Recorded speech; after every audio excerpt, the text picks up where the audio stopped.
Shalom,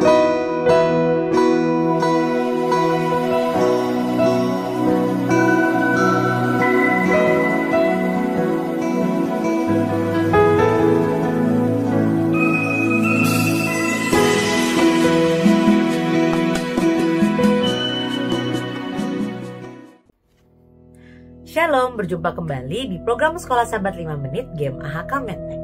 Program ini dibuat untuk memastikan jantung kerohanian kita tetap berdetak.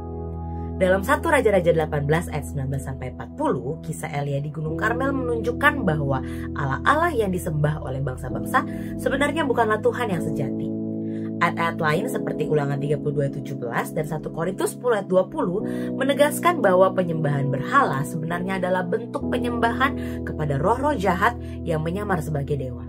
Ini menunjukkan bahwa ada kekuatan gelap di balik penyembahan berhala, bukan hanya sekedar kepercayaan yang salah.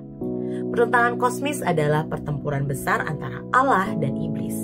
Kitab Daniel 10 ayat 1-14 menggambarkan bagaimana malaikat Gabriel tertahan selama 3 minggu oleh kekuatan jahat yang berusaha mengendalikan Raja Persia. Ini menunjukkan bahwa bahkan malaikat pun menghadapi perlawanan dalam menjalankan misi dari Allah.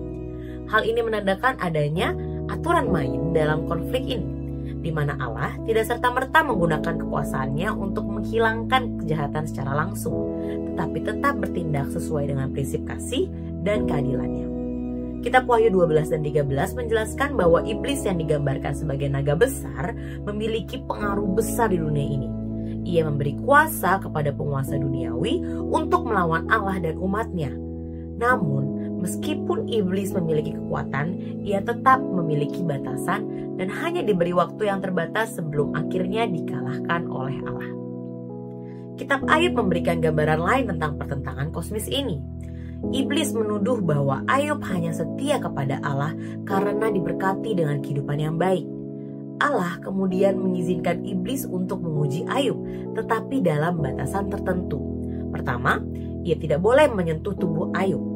Lalu setelahnya, ia diizinkan menyakiti Ayub tetapi tidak boleh mengambil nyawanya.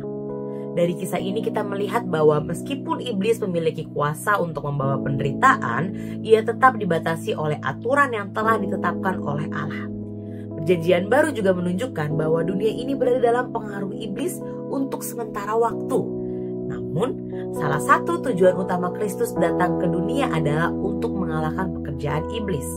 Dalam Markus 6 ayat 5 dan Markus 9 ayat 29, kita melihat bahwa tindakan ilahi seringkali berkaitan dengan iman dan doa.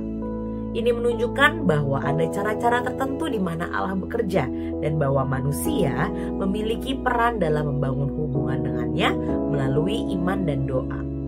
Meskipun iblis dan kekuatan jahatnya terus berusaha menyesatkan manusia, kemenangan akhirnya tetap berada di pihak Allah. Wahyu 21 ayat 4 memberikan janji bahwa suatu hari nanti segala penderitaan akan berakhir dan kejahatan tidak akan ada lagi. Sementara itu, umat Allah harus tetap berpegang pada iman mereka karena iblis terus berusaha menipu dan menyerang mereka. Namun dengan bersandar kepada Kristus, bahkan orang yang paling lemah sekalipun dapat mengalahkan godaan dan tipu daya iblis. Sekolah Sahabat yang bersahabat, bersemangat, semua terlibat. Jangan terlambat.